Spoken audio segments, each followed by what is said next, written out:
कुंडलीत अनेक प्रकारचे योग असतात। काही योग शुभ असतात तर काही अशुभ। प्रत्येक योग काही ना काही फळ देतो। काही योग शुभ फळ देतात तर काही अशुभ। आज आपण या व्हिडिओमध्ये केमद्रुम हा योग कसा निर्माण होतो, या योगाचे शुभ अशुभ फळ, हा योग भंग कसा होतो हे पाहणार आहोत।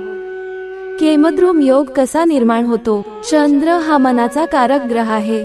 मनाची शांती, विचार करण्याची क्षमता, अशांती, इच्छाशक्ती, मनातील भावना या गोष्टींचा विचार चंद्राच्या स्थितीवरून करतात। कुंडलीत चंद्र एकटा असेल तर केमद्रुम योग निर्माण होतो। चंद्र कोणत्याही ग्रहाच्या युतीत नसेल तर हा योग निर्माण होतो। चंद्राच्या मागील किंवा पुढील घरात कोणताही ग्रह नसेल किंवा चंद्रापासून द्वितीय आणि द्वादश भावात कोणताही ग्रह नसेल तर हा योग निर्माण होतो। या स्थितीत राहू किंवा केतू हे ग्रह असतील तरी हा योग निर्माण होतो। राहू, केतू चंद्राच्या युतीत मागील किंवा पुढील भावात असतील तरी हा योग्य निर्माण होतो। केमद्रुम योगाचे फळ। केमद्रुम हा योग अशुभ योग आहे। या योगाचे फळ अशुभ असते। ज्यांच्या कुंडलीत हा योग असतो त्यांना अनेक अशुभ स्थिती किंवा गोष्टींचा सामना करावा लागतो। त्यांना आयुष्यात अनेक चढ-उतारांचा सामना करावा लागतो। त्यांच्या जीवनात अनेक अस्थिर गोष्टींचा सामना, चिंता, दुःख, दारिद्र्य आणि वैवाहिक जीवनात अनेक समस्या निर्माण होतात। कुंडलीत केमद्रुम योग असणाऱ्या जातकाची आर्थिक स्थिती अत्यंत हलाखीची असते। हे जातक अत्यंत दारिद्र्यात आपले जीवन व्यतीत करत असतात। काही वेळेस श्रीमंत कुटुंबात जन्म होऊनही जातक शेवटी दारिद्र्यातच जीवन जगतो। काही वेळेस तर जातकाच्या मृत्यूनंतरही परिस्थिती अनेक वर्ष टिकून राहते। केमद्रुम योगाचे फळ किती प्रमाणात मिळेल हे चंद्राच्या स्थितीवर, महादशा आणि अंतदशा आणि गोचर भ्रमण यावर अवलंबून असते।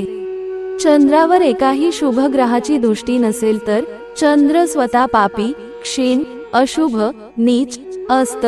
चंद्रावर अनेक अशुभ ग्रहांची दृष्टी असेल तर हे फळ मोठ्या प्रमाणात मिळते। कुंडलीत खालील स्थिती असेल तर केमद्रुम योग भंग होतो। लग्नापासून केंद्रात चंद्र, चंद्र सर्व ग्रहांनी दृष्ट, चंद्र शुभ स्थानात, चंद्र लग्नात, केंद्रात चंद्र पूर्ण बली, चंद्रापासून केंद्रात शुभ ग्रह, चंद्र शुभ ग्रहांच्या राशीत, चंद्र गुरु भाव परिवर्तन संबंध, चंद्रावर गुरु किंवा इतर शुभ ग्रहांची दृष्टी असेल तर केमद्रुम योग भंग होतो। केमद्रुम योग भंग झाल्यास अशुभ फळ मिळत नाही किंवा कमी प्रमाणात मिळते। सर्वांनाच या योगाचे फळ मिळेल असे नाही, त्यामुळे कुंडलीत हा योग असणाऱ्यांनी गैरसमज करून घेऊ नये। केमद्रुम योगावर उपाय। या योगाच्या प्रभावाला कमी करण्यासाठी सोमवारी पडणारी पौर्णिमा अथवा सोमवारी चैत्र नक्षत्राच्या कालावधीत लगातार 4 वर्षापर्यंत पौर्णिमेचा उपवास करावा। कुठल्याही सोमवारी भगवान शंकराच्या देवळात जाऊन पवित्र शिवलिंगावर गाईचं कच्चं दूध वाहावे आणि पूजा करावी। अस केल्याने लाभ होतो। भगवान शंकराची आराधना करावी। असे केल्याने या योगाचा अशुभ प्रभाव कमी होण्यात मदत मिळते। रुद्राक्षाच्या माळेने शिवपंचाक्षरी मंत्र ओम नमः शिवायचा जप करावा। आपल्या घरात दक्षिणावर्ती शंखाची स्थापना करावी आणि नियमित श्रीसूक्तचा पाठ करावा। या शंखात पाणी भरून देवी लक्ष्मीच्या मूर्तीवर अर्पण करावे। चंद्राशी संबंधित वस्तूच दान करा, जसे दूध, दही, आईस्क्रीम, तांदूळ, पाणी इत्यादी। चांदीचा चौकोनी तुकडा आपल्या जवळ ठेवावा। जय श्री स्वामी समर्थ। मित्र हो, ही माहिती आवडल्यास आपल्या प्रियजनांना शेअर करायला विसरू नका। धन्यवाद।